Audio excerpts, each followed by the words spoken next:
Bonjour. Good morning. Today I want to talk about astrology, the role it plays when dating. And I know some people are going to ask, is it significant when choosing a partner? Well, where do I begin? See, when we're talking about astrology, in voodoo, there's a thing called Zetwal. You know, this is a part of the inner being. Now, this part is what some would consider the personality. This is what gives everyone their chai. This is what gives everyone their style. But this part, Zetwal, means star, because it's related to the heavens. Now, understanding that this part of the being, it has its own characteristics and trait. There's going to be different characteristics and traits with everyone else.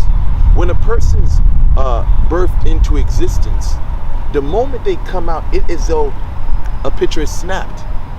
And the picture that's snapped, it's configured with everything you're supposed to be and everything you should become. It's like when you do a love binding spell. You're supposed to get married or you're supposed to be in a relationship, but people can deviate from the path. So, same thing with this astrological configuration. There's certain things that are put in place for how your life is supposed to move, but people can choose to go the opposite direction. So, we can take this into consideration when dating. Because just as we have the elements, there's elements that cannot be mixed harmoniously. I know there's a lot of people that like to make rationalizations and say, oh, well, if you boil the water, if, like, to give you an example, fire and water, the rationalization would be, see, fire and water can mix. If you put water in a pot on the stove and you boil it up, it can work together. But that's through human intervention. By nature, water can cancel out fire.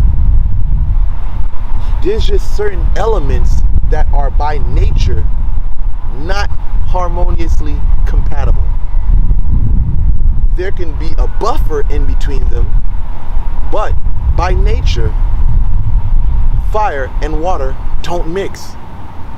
So you have fire signs, Aries, Leo, Sagittarius, water signs, Cancer, Pisces, Scorpio. Now, these elements, when we break down the zodiac signs, we see that people under these zodiac signs fall into a temperament where you say fire is a little sporadic, constantly in motion, where water is very mellow and cool about things. So you find the hot-tempered person, the mellow, cool person, and you have to understand it's more than that, because it can go deeper into the psychological thought patterns of the person. So you have to understand this configuration that is imposed on each individual when they're birthed into this world. It goes deep. It goes deep. It goes even into your health. That's why they say the Gemini rules the arms. They say the Leo rules the heart. Cancer rules the stomach. This thing is very deep. It's more than just, I'm going to read up on my astrology here in the newspaper or whatever. I don't even think they do that anymore. Now they got apps now for that. But when it comes down to dating, there is a significant factor that should be taken into consideration. If you're a Gemini, I would say, I know people are going to say, well, zodiac signs is not 100%. You know, there's a whole bunch of things you got to take into consideration. You know, the time the person was born, you know, their natal chart, their birth chart, their horizons, and all this other type of stuff. You can get very complicated. But if we take this and look at it as 1 + 1 = 2 and simplify it, we'll get it. Sometimes you don't got to go into all this, you know, sextiles and, you know, oppositions and conjunctions. You don't got to go all that deep. Sometimes this stuff is right in front of your eyes. So, it would be favorable if you are a water sign to connect with earth element, connect with air element. These things could probably work. You know, when you start going into the war, you can connect with water element. You know, that's of your nature. Where per se, if you start moving into the fire, there may be problems. And for me, making my observation over the years, I've always, I never really mentioned much about it on my videos, but as an observation, you know, there was a time I was so into astrology, I could just look at a person and I would say, this is what your zodiac sign, and that would be absolutely correct. But anyhow,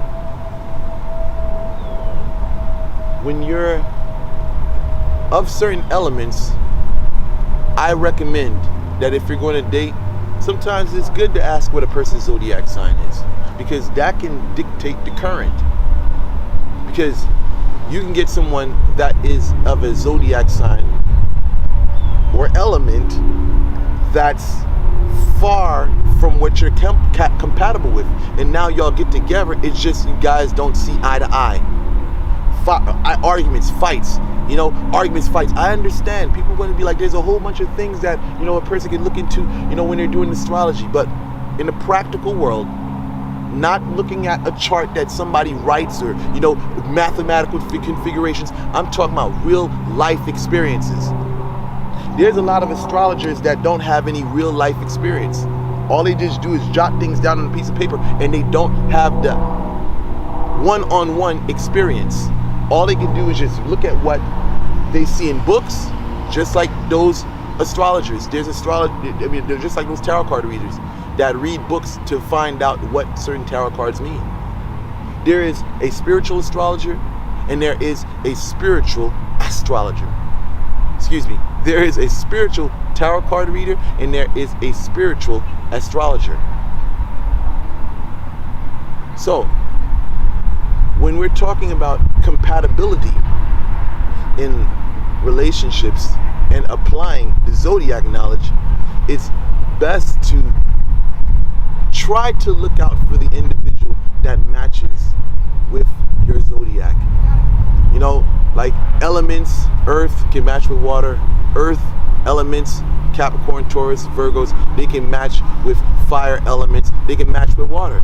But some would say, don't mix earth up with air. Air likes to circulate. Earth is just, here it is. There may be a little conflict. So when you see Taurus, Capricorn, Virgos, they match up with an Aquarius, Libra, or Gemini, there is conflict. So sometimes you can deter a lot of mishaps by knowing what a person's zodiac sign is. Now, I know people are going to say, I'm in a relationship with someone that is of, by nature, an element that is beyond,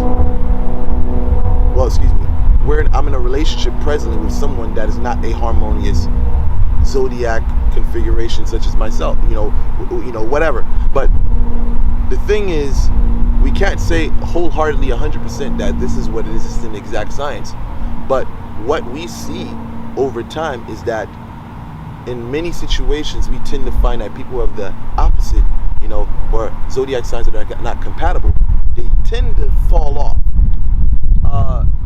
Doing spiritual work, knowing this, and knowing the fact that these two people, knowing the fact that the person that you're dating is not of the same element or compatible element, it's work in a situation like that, sometimes it kind of makes matters hard, because you have something by nature that you're not supposed to be connecting with, and now you're doing work to impose a new law on a situation.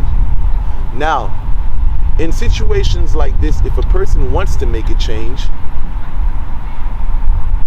there is things that can be done to make harmony amongst two people that are of opposite zodiacs, or zodiac signs that are not compatible. Sometimes there is a process or ritual to change the Zetwal of the individual to make them harmonious and compatible with the person inquiring of the service. So let's just say you're born as an Aries and your lover is a Pisces, and you guys are constantly arguing. Now, what happens ritualistically is that the person who pays to either change their Zetwal to a zodiac that's compatible with their target, so therefore if he's an Aries, he may pay to get his zodiac sign or Zetwal changed into a Capricorn or Taurus or a Cancer or Scorpio, so that they can harmoniously mix. See, this is a complex science which most people really don't have access to. But as far as the Zetwal is concerned, the Zetwal is it's a very mutable factor in the individual. It can change, it can transform, and this is the part that is manipulated in situations to make relationships compatible. So this video here is not a video to say you should not do this or you should not do that. It's just an interesting look at how we see things from a voodoo perspective, or rather I say from LeonardElmera's perspective. With that said, I conclude this video. I hope this video is very informative. Thank you guys for watching. Like, share, and subscribe.